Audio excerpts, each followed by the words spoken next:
Depuis l'invention de la carte à puce par Moreno dans les années 70, il n'y a rien eu de révolutionnaire dans les moyens de paiement.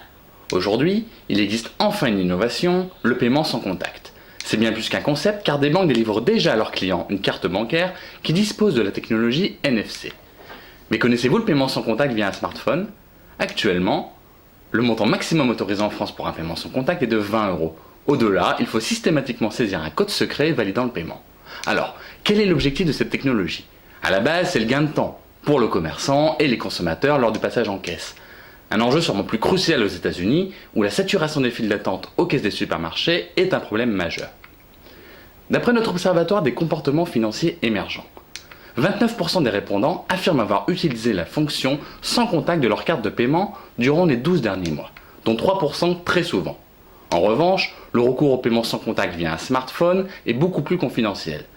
7% déclarent l'avoir utilisé, un chiffre probablement surdéclaré compte tenu de la dimension expérimentale que représente ce dispositif à l'heure actuelle. Il existe un paradoxe.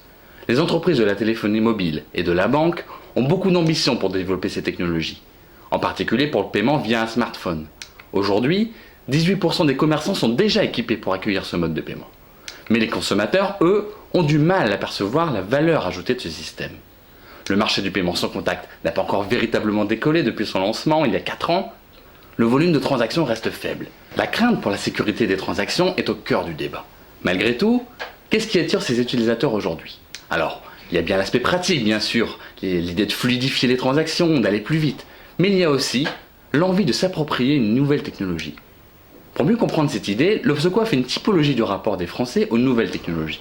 Les plus technophiles, environ 19% des internautes, sont ceux qui utilisent plusieurs appareils, ordinateurs, smartphones, tablettes. Ils font souvent des achats sur Internet et considèrent que les nouvelles technologies sont importantes dans leur vie. Il est question ici, dans une large mesure, de la génération Y, qui est par goût de la nouveauté, et plus encline à s'approprier une nouvelle technologie, simplement pour vivre une nouvelle expérience.